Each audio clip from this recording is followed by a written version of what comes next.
سو تحقیق گزر چکا سنت الطریقہ الاولین پہلوں کا وقاتلوہم لڑو تم ان لوگوں سے حتی لا تکون فتنہ یہاں تک کہ نہ رہے فتنہ وَيَكُونَ الدِّينُ كُلُّهُ لِلَّهِ اور ہو جائے دین سارا کا سارا اللہ کے لیے فَإِنِ انتہوا سو اگر یہ لوگ باز آ جائیں فَإِنَّ اللَّهَ سو بے شک اللہ تعالی بما يعملون بصیر جو کچھ یہ لوگ کر رہے ہیں دیکھتا ہے وَإِن تَوَلَّوْا اور اگر یہ لوگ اعراض کرے فَاعْلَمُوا سو خوب جان لو تم لوگ ان اللہ بے شک اللہ تعالی مولاکم تمہارا آقا ہے نعم المولا بہترین آقا ہے ونعم النصیر اور کیا ہی اچھا مددگار ہے وَاعْلَمُوا اور خوب جان لو تم لوگ انما غنمتم من شیء بے شک تمہاری غنیمتوں میں سے کوئی بھی چیز فَأَنَّ لِلَّهِ سو بے شک اللہ ہی کے لیے ہے خمسہ اس کا خمس اس کا پانچواں حصہ وللرسول اور رسول صلی اللہ علیہ وسلم کے لیے ہے وَلِذِي الْقُرْبَى اور نبی کریم صلی اللہ علیہ وسلم کے رشتہ داروں کے لیے ہے والیتامیٰ اور یتیموں کے لیے ہے والمساکین اور مساکین کے لیے ہے وابن السبیل اور مسافروں کے لیے ہے ان کنتم آمنتم اگر تم لوگ ایمان لے آئے اللہ پر وما انزلنا اور جو کچھ ہم نے نازل کیا علی عبدنا اپنے بندے پر یوم الفرقان فیصلے کے دن یوم التقى الجمعان جس دن دونوں جمع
مسلمانوں کے خلاف سازشیں کی، اللہ کے ساتھ شرک کیا، گناہ کیے، شراب پی، جوے کھیلے، اور جو ہے قتل و غارت کی، جو کچھ بھی گناہ ان لوگوں نے کیے، یہ سارے گناہ معاف کر دیے جائیں گے اسلام قبول کرنے کی بنا پر۔ الاسلام یہدم ما کان قبلہا، اسلام قبول کرنے کی بنا پر، اسلام سے پہلے، اسلام قبول کیے جانے سے پہلے جو گناہ ہو چکے ہوتے ہیں، اللہ پاک اسلام قبول کرنے کی برکت سے ان تمام گناہوں کو معاف فرما دیتے ہیں۔ وہ سارے کے سارے گناہ معاف ہو جاتے ہیں جو اسلام قبول کرنے سے پہلے گناہ اس مسلمان ہونے والے شخص نے کیے ہوئے ہوتے ہیں۔ تو یہ اسلام کی برکات ہے۔ تو اسلام کی برکت سے سارے گناہ معاف ہو چکے۔ تو اللہ تعالیٰ فرما رہے کہ حالت کفر میں کیے جانے والے سارے گناہ معاف ہو جاتے ہیں۔ ایک صحابی ہیں جن کا نام حضرت صعصع بن ناجیہ رضی اللہ تعالی عنہ ہے۔ نبی کریم صلی اللہ علیہ وسلم کے پاس تشریف لائے اور عرض کیا، اے اللہ کے رسول صلی اللہ علیہ وسلم، میں اسلام قبول کرنا چاہتا ہوں۔ نبی کریم صلی اللہ علیہ لیکن اے اللہ کے رسول صلی اللہ علیہ وسلم، مجھے یہ بتلائیے کیا میری حالت کفر میں کیے جانے والی نیکیاں اسلام قبول کرنے کے بعد اللہ انہیں بھی قبول فرما لیں گے، وہ بھی اللہ کے ہاں مقبول ہو چکی ہوں گی، مبرور ہو چکی ہوں گی؟ تو اللہ کے رسول صلی اللہ علیہ وسلم نے ارشاد فرمایا، اس کا جواب میں بعد میں دوں گا، پہلے تو یہ تو بتلا کہ حالت کفر میں تو نے ایسی کون سی نیکیاں کی ہیں کہ جن کے لیے تو اتنا تڑپ رہا ہے کہ وہ بھی میری کیا اسلام قبول کرنے کے بعد قبول ہو چکی ہوں گی یا نہیں ہو چکی ہوں گی، یا ضائع ہو چکی ہوں گی؟ تو وہ صحابی حضرت صعصع رضی اللہ تعالی عنہ نے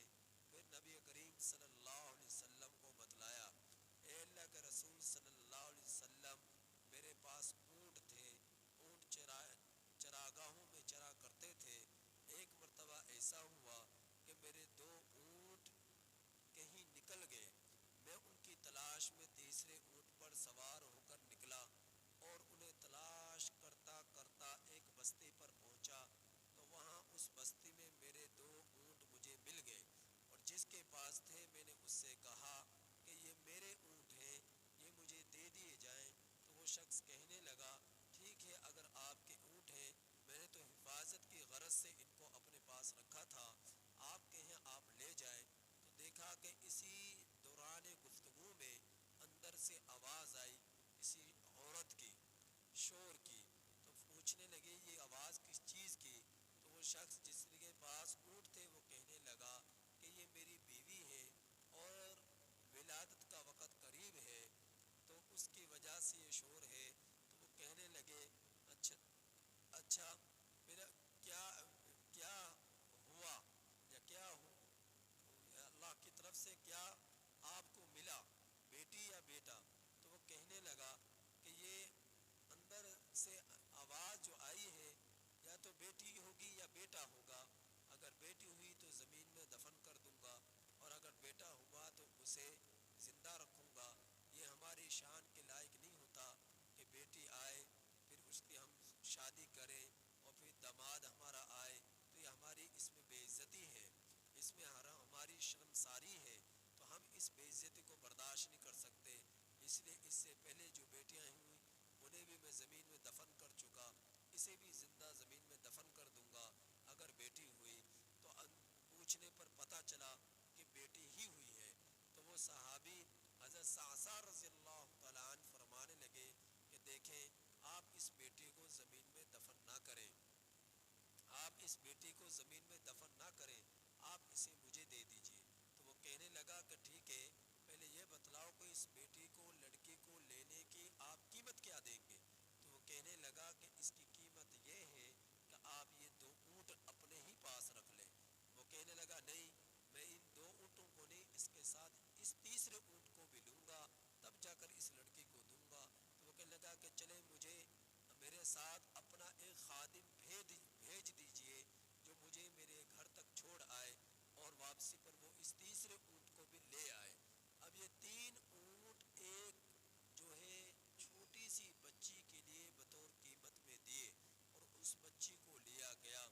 اس نیکی کرنے پر، چونکہ حالت کفر میں کسی کی کوئی نیکی اللہ کے ہاں کار آمد نہیں ہوتی جو آخرت میں اسے فائدہ پہنچائے، تو یہ اس وقت کافر تھے، لیکن انہوں نے یہ نیکی کی، تو یہ اس نیکی اچھے کام کرنے کی بنا پر انہیں ایسا سرور اور مزہ آیا کہ پھر اس نے ایسے اپنی عادت اپنا لیا۔ علاقے بھر میں جہاں کہیں بھی، جس جگہ بھی، جس گھر میں بھی کسی لڑکی کی پیدائش ہوتی، تو یہ سب سے پہلے ایک اونٹنی پر اس لڑکی کو لے آئے اور مفت میں دیتے تھے۔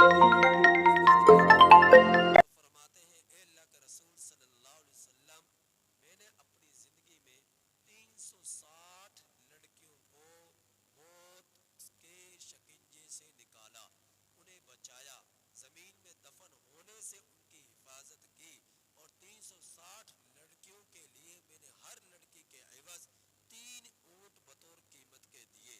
تو آپ صلی اللہ علیہ وسلم اس کی اس درد بھری کہانی کو سن کر نبی کریم صلی اللہ علیہ وسلم کے آنکھوں سے آنسو آ گئے۔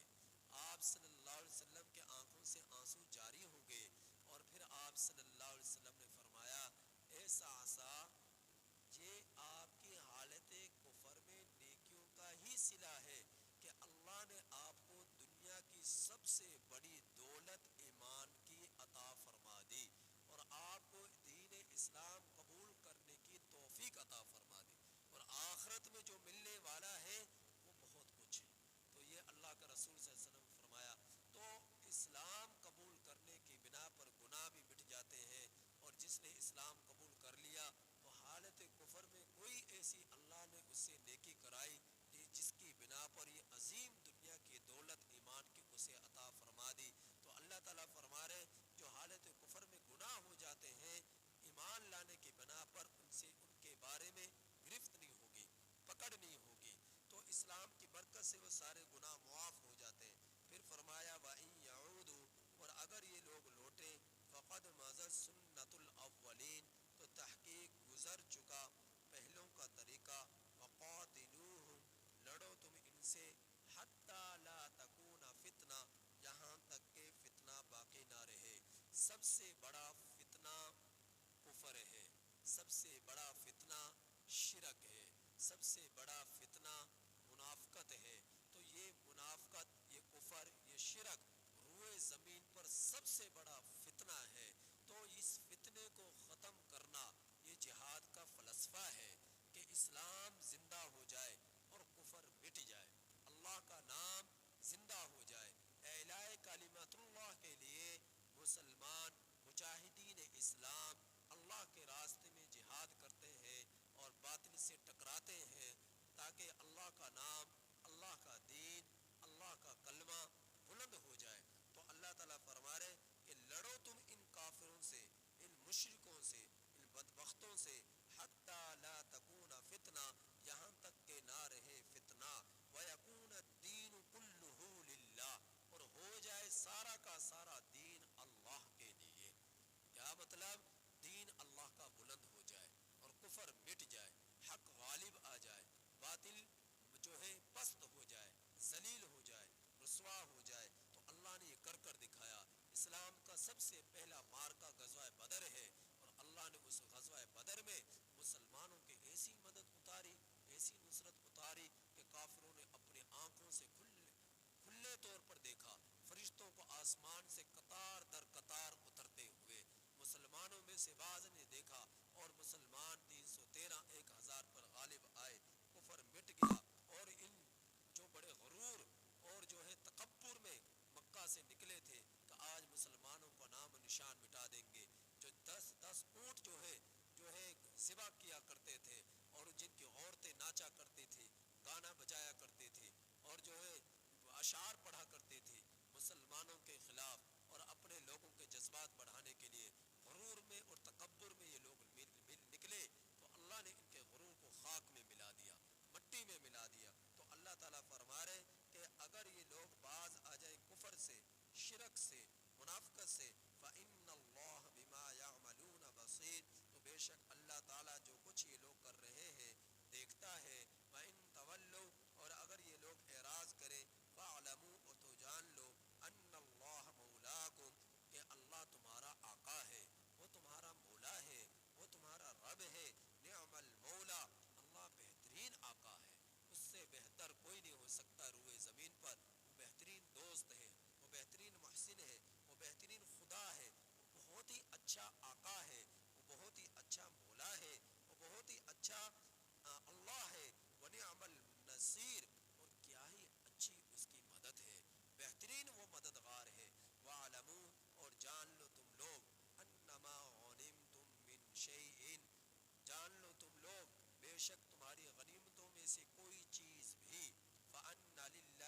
خمسہ، تو بے شک اللہ ہی کے لیے ہے اس کا پانچواں حصہ۔ مال غنیمت کے بارے میں شروع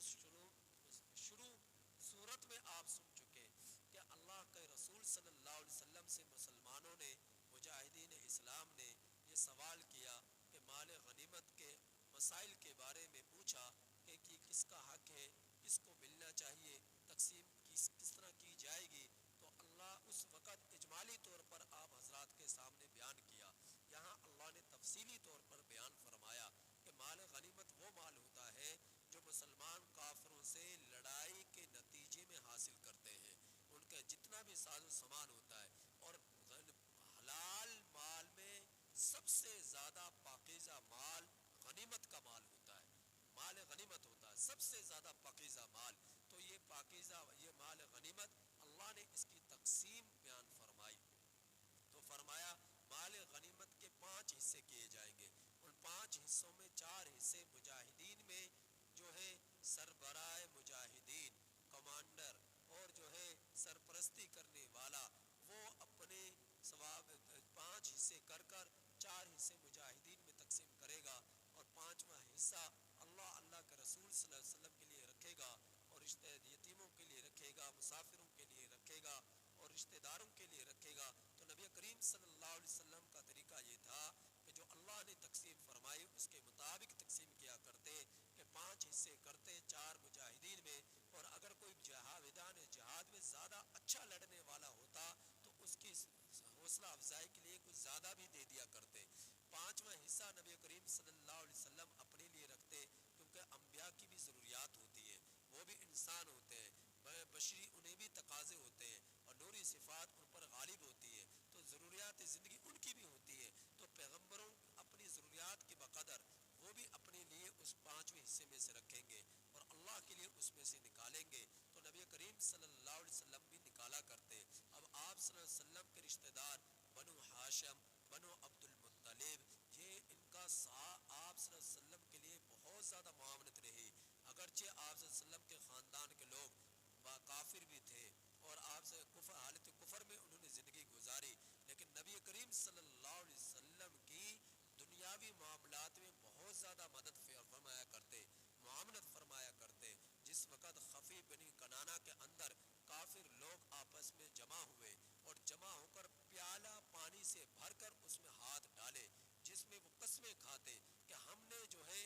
آپ صلی اللہ علیہ وسلم کے خاندان کا بائیکاٹ کرنا ہے، نہ ان سے تجارت کرنی ہے، نہ ان سے رشتے لینے، نہ انہیں رشتے دینے، نہ ان سے مال خریدنا ہے، نہ ان کو مال بیچنا ہے، ان سے ہر طرح کا بائیکاٹ کرنا ہے۔ تو پیالے کے اندر پانی میں ہاتھ ڈال کے انہوں نے قسمیں یہ کھائی، اور یہ قسموں کو پختہ ہونے کی نشانی ہوا کرتی، تو انہوں نے آپس میں قسمیں کھائی کہ نبی کریم صلی اللہ علیہ وسلم کے خاندان سے کسی بھی طرح کا کوئی تعلق نہیں رکھنا، ان کا بائیکاٹ کرنا ہے۔ تو بنو ہاشم، بنو عبد المطلب، یہ سب کے سب اس کے باوجود نبی کریم صلی اللہ علیہ وسلم کا ساتھ دیا کرتے، ساتھ نہ چھوڑا، آپ صلی اللہ علیہ وسلم کے لیے جو ہے ڈھال بن کر کھڑے رہے۔ حضرت حارث بن عبد المطلب، آپ سے حضرت جو ہے عبد المطلب ابو طالب بن عبد المطلب، آپ صلی اللہ علیہ وسلم کے چچا، آخری وقت تک نبی کریم صلی اللہ علیہ وسلم کا ساتھ دیتے رہے، ساتھ نبھاتے رہے، اور آپ صلی اللہ علیہ وسلم کے لیے سامنے ڈھال بن کر کافروں کے سامنے کھڑے ہو جاتے۔ تو یہ آپ صلی اللہ علیہ وسلم کے خاندان ہے، آپ صلی اللہ علیہ وسلم کے رشتہ دار ہیں، ان لوگوں کا نبی کریم صلی اللہ علیہ وسلم پر حق تھا، تو ان لوگوں کے لیے بھی نبی کریم صلی اللہ علیہ وسلم مال غنیمت کے 5ویں حصے میں سے نکالا کرتے، اور فرمایا اس 5ویں حصے میں سے ہی والیتامى یتیموں کو دیا جائے گا، والمساکین مساکین کو دیا جائے گا۔ مسکین اسے کہا جاتا ہے جس کے پاس نصاب کے بقدر مال نہ ہو۔ نصاب کا کیا ہے؟ جس کے پاس 52.5 تولہ چاندی کی قیمت اور یا اتنی مقدار کے بقدر ضروریات زندگی سے زائد سامان ہو، تو وہ صاحب نصاب کہلاتا ہے۔ تو وہ اور ایسا صاحب نصاب جو ہوگا وہ مسکین نہیں ہوگا، ہاں 52.5 تولہ چاندی سے کم مال ہو وہ مسکین ہوگا۔ تو پھر فرمایا وابن السبیل، اور مسافروں کے لیے 5ویں حصے میں سے نکالا کرتے۔ پھر آگے فرمایا ان کنتم، اگر تم آمنتم باللہ، ایمان لاتے ہو اللہ پر، وما انزلنا علی عبدنا، اور جو کچھ ہم نے نازل کیا اپنے بندے پر، اگر تم ایمان لے آؤ اللہ پر، اے کافرو، اور جو ہم نے اپنے بندے پر، ابس سے مراد نبی کریم صلی اللہ علیہ وسلم کی ذات ہے، آپ صلی اللہ علیہ وسلم پر قرآن اترا، اللہ کی طرف سے وحی اتری، احکامات اترے، تو اس پر جو تم کافروں میں سے ایمان لائے گا اور اللہ پر ایمان لائے گا، نبی کریم صلی اللہ علیہ وسلم پر ایمان لائے گا، تو یوم الفرقان، فیصلے کے دن، یوم التقى الجمعان، جس دن دو جماعتوں کے آپس میں مٹ بھیڑ ہوئی، آپس میں لڑائی ہوئی، تو اس دن جو بھی ایمان لایا اللہ اسے انعام دے گا، اسے نوازے گا۔ اس سے پہلے جو ایمان لائے، اس کے بعد جو ایمان لائے، یا میدان جہاد کے نتیجے میں جو ایمان لائے، اللہ ان سب کو محروم نہیں کرے گا۔ اللہ سب سے پہلے ان سب کے گناہوں کو معاف کرے گا اور ان کو دنیاوی طور پر بھی نفع دے گا اور آخرت میں تو اجر عظیم ملے گا ہی۔ تو اس کے علاوہ کس کے دل میں کیا ہے، کون اللہ کے لیے لڑتا ہے، کون اللہ کے لیے ایمان لاتا ہے، کون کس کے دل میں ایمان اللہ کا ہے، اللہ پر ایمان ہے، اللہ سے محبت ہے، اللہ سے عشق ہے، کون سچا ہے کون جھوٹا ہے، سب کچھ اللہ کے علم میں ہے۔ واللہ علی کل شیء قدیر، اور اللہ تعالیٰ ہر چیز پر قدرت رکھتا ہے۔ تو ان آیات کریمہ میں اللہ جل شانہ نے مال غنیمت کے مسائل بھی بیان فرمائے، اور اللہ نے ان آیات کریمہ میں فتنہ کو دور کرنے کے لیے جہاد کا فلسفہ بھی بیان فرمایا کہ دین غالب آ جائے اللہ کا، اور فتنہ کفر، فتنہ شرک، فتنہ جو ہے معصیت، یہ سب کچھ ختم ہو جائے اور ساری زمین پر اللہ کا دین ہو جائے۔ یہ مقصد ہے جہاد۔ تو یہ اللہ نے یہ